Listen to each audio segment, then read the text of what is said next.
Hello students, मैथमेटिशिया में आपका स्वागत है। 8वीं क्लास का दूसरा चैप्टर हम डिस्कस कर रहे हैं और इसमें एक्सरसाइज 2.4 का फोर्थ क्वेश्चन है। 2 अंकों वाली दी गई एक संख्या में एक अंक दूसरे का 3 गुना है। यानी 2 अंकों की एक संख्या है और उसमें एक अंक जो है वो दूसरे अंक का 3 गुना है, उससे 3 गुना ज़्यादा है। इसके अंकों के स्थान बदलकर प्राप्त संख्या को दी गई संख्या में जोड़ने पर 88 प्राप्त होता है।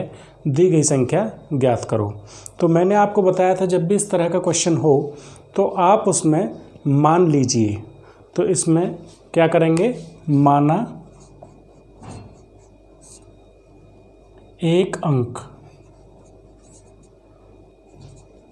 अंक लिख लीजिए या इसे पहला अंक लिख लीजिए, x ले लिया आपने। उसके बाद तो दूसरा अंक क्या हो जाएगा, उसका 3 गुना यानी 3x। यहाँ तक आपको समझ आ गया। अब इस एक अंक जो है इनको हमें संख्या बनानी है तो हमें इन्हें इकाई और दहाई का अंक लेना पड़ेगा। क्या लेना पड़ेगा, इकाई और दहाई का। तो यहाँ पे लिख लीजिए ये इकाई का अंक है और ये दहाई का अंक है। अब इसमें कोई हार्ड एंड फास्ट रूल नहीं है कि आप इसी को इकाई का अंक लेंगे और इसको दहाई का अंक लेंगे। ये भी दहाई का अंक हो सकता था और ये इकाई का अंक हो सकता था। चलिए अब यहाँ से संख्या कैसे बनेगी, संख्या बनाइए। हमें इकाई का अंक दे रखा है और दहाई का अंक दे रखा है, तो संख्या कैसे बनेगी। यहाँ पे लिखते हैं इकाई का अंक यानी x है जमा 10 गुना दहाई का अंक। दहाई का अंक हमारे पास 3x है, तो ये आ जाएगा 10 × 30x जमा x बराबर 31x। ये आपकी पहले केस में संख्या बन गई, पहली संख्या बन गई ये। अब वो कहता अगर इसके अंकों को हम बदल दें, यानी जो इकाई का अंक था उसे हम दहाई का अंक बना दें और जो दहाई का अंक था उसे इकाई का अंक बना दें, तो फिर जो नई संख्या बनेगी उस अगर नई संख्या में इस संख्या को जोड़ दें तो हमें 88 मिलता है। तो यहाँ पे लिखेंगे प्रश्नानुसार नई संख्या। अब नई संख्या क्या होगी, इकाई का अंक क्या आ जाएगा, इकाई का अंक 3x जमा 10 गुना दहाई का अंक। आप इनको लिख के भी बता सकते हैं भाई, इकाई का अंक अब हो गया 3x, दहाई का अंक हो गया x। तो यहाँ पे संख्या क्या बनी, 10x जमा 3x 13x। तो ये 2 संख्याएं हमारे पास आ गई। एक संख्या आ रही है आपके पास 31x, दूसरी आ रही है 13x। अब इन दोनों संख्याओं को अगर मैं जोड़ता हूँ तो हमें कितना मिलता है, 88 प्राप्त होता है। तो चलिए 31x जमा 13x ये बराबर है 88 प्रश्नानुसार। 31 और 13 हो गया 44x बराबर 88। तो x बराबर आपका आ जाएगा 88 बटा 44। तो x की वैल्यू आ गई आपकी 2। यानी इस केस में इकाई का अंक आ गया आपका 2, तो दहाई का अंक कितना आ जाएगा, दहाई का आ जाएगा आपका 6। तो संख्या कितनी बन जाएगी आपकी 62। अब अगर इसके अंकों को बदल देते हैं तो दूसरी संख्या कितनी बन जाएगी हमारी 26। तो इस तरह से यही इसका सॉल्यूशन हुआ। ये पहले केस में है और दूसरे केस में अगर इकाई और दहाई के अंकों को हम परस्पर बदल लेते हैं तो संख्या 26 हो जाएगी, नहीं तो आती है वो 62। स्टूडेंट्स अब 5th क्वेश्चन को हम डिस्कस करने वाले हैं और 5th क्वेश्चन जो है उसमें भी आपको अजम्पशन करनी पड़ेगी, कुछ मानना पड़ेगा। वो कहता है शोभो की माँ की आयु, एक लड़की है शोभो, तो उसकी जो माँ की आयु है शोभो की आयु की 6 गुनी है। जितनी शोभो की आयु है उसकी माँ की आयु से 6 गुना ज़्यादा है।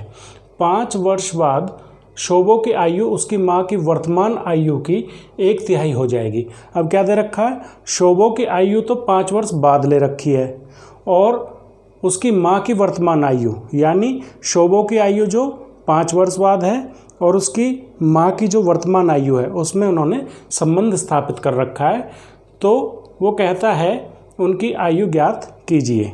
क्या करेंगे इसमें, शोभो की आयु से उसकी माँ की आयु को क्या करा हुआ है, उन्होंने रिलेट किया हुआ है, तो इसलिए हम क्या मानेंगे, इसमें शोभो की आयु मानेंगे। चलिए करते हैं, माना शोभो की वर्तमान आयु। शोभो की वर्तमान आयु हमने x वर्ष ले ली। कितना ले लिया, x वर्ष। तो उसकी माँ की वर्तमान आयु क्या हो जाएगी, आप सभी बता पाएंगे इजीली। उसकी माँ की वर्तमान आयु कितनी हो जाएगी, 6x वर्ष हो जाएगी, क्योंकि उसकी माँ की जो आयु है वो उसकी 6 गुनी है। तो शोभो की माँ की वर्तमान आयु कितनी हो जाएगी, 6x वर्ष। ये हमें प्रश्न में दे रखा है। अब क्या दे रखा है उसने, अब उसने संबंध बना रखा है, शोभो की आयु तो 5 वर्ष बाद ली है और उसकी माँ की ली है वर्तमान आयु। चलिए, शोभो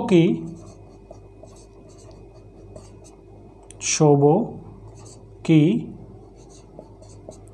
5 वर्ष बाद आयु कितनी हो जाएगी। मान लीजिए आप लोग अभी 13 वर्ष के हैं, तो 5 वर्ष बाद आपकी आयु में पूछो तो वो कितनी हो जाएगी, आप कहोगे 18। अब वो 18 कहाँ से आया, 13 जमा 5, जितने वर्ष के आप अब हैं उसमें क्या जोड़ लेंगे आप, 5 वर्ष बाद 5 वर्ष को और जोड़ लेंगे। तो क्या हो जाएगा, शोभो की वर्तमान आयु है x और 5 वर्ष बाद हो जाएगी x + 5 वर्ष। यहाँ तक क्लियर है।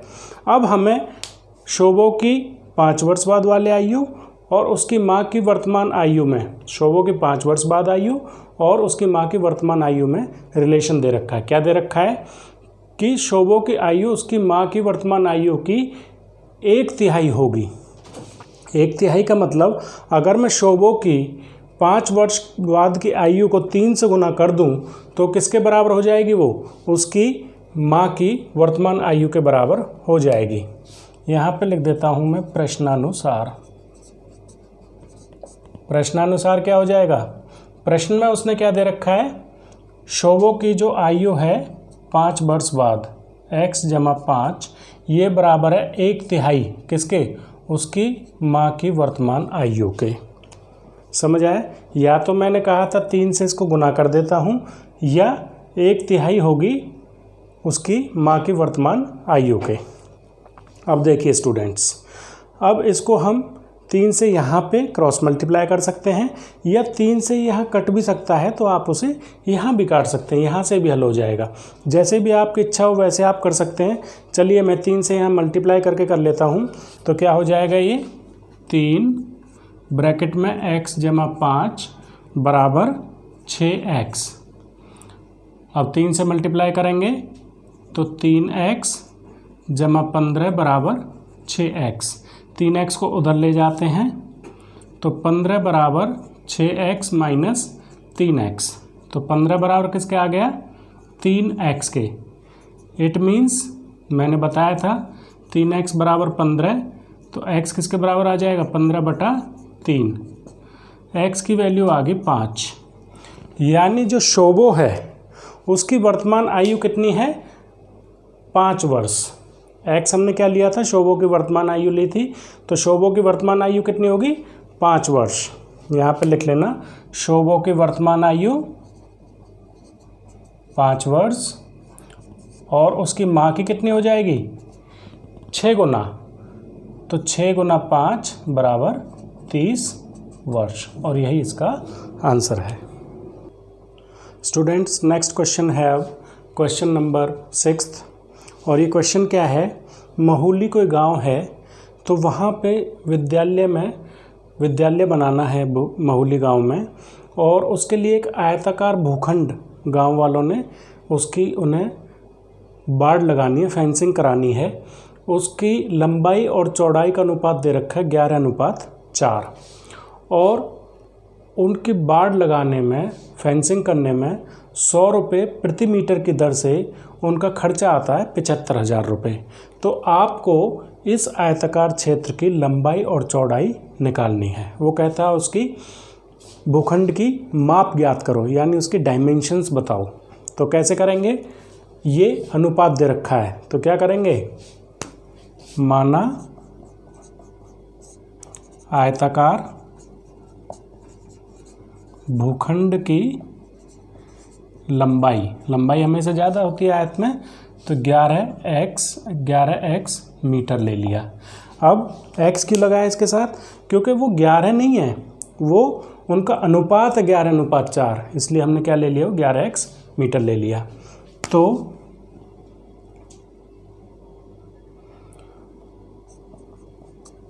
ये आयताकार शब्द है एक्चुअल में, आयताकार भूखंड। तो आयताकार भूखंड की चौड़ाई ये कितनी हो जाएगी, 4x मीटर। लंबाई होगी उसकी 11x मीटर, चौड़ाई होगी उसकी 4x मीटर। अब देखिए यहाँ पे देखने की बात है, जब उसकी हमें फेंसिंग करनी है, यानी उसके हमें बाड़ लगानी है, तो बाड़ कैसे लगेंगी, मान लो मैंने यहाँ से चलना शुरू कर दिया तो ऐसे ऐसे उसकी बाड़ लगेगी। इसका मतलब हमें उसे क्या निकालना है, हमें उसका परिमाप निकालना पड़ेगा। क्या निकालना पड़ेगा, उसका परिमाप निकालना पड़ेगा। और यहाँ से भी हमें पता लग रहा है प्रति मीटर, परिमाप किस में होता है, प्रति मीटर प्रति सेंटीमीटर में होता है।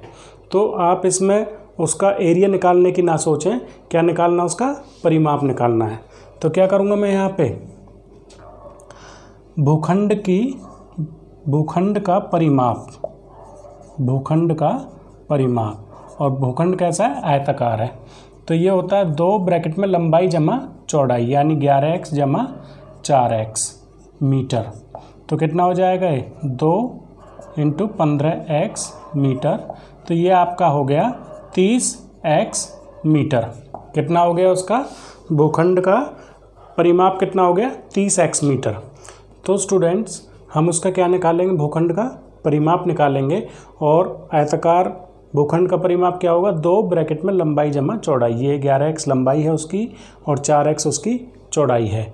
तो 2 ब्रैकेट में क्या आ गया, 11 और 4 15x, यानी 30x मीटर उसकी हमारी क्या आ गई, ये उसका परिमाप आ गया।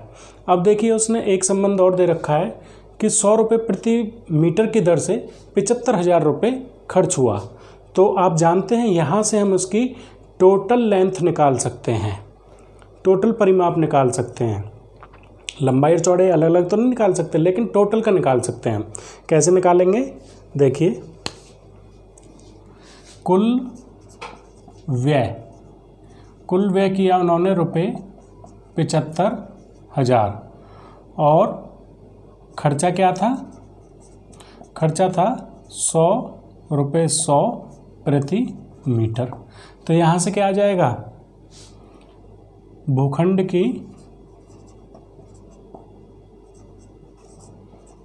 कुल लंबाई।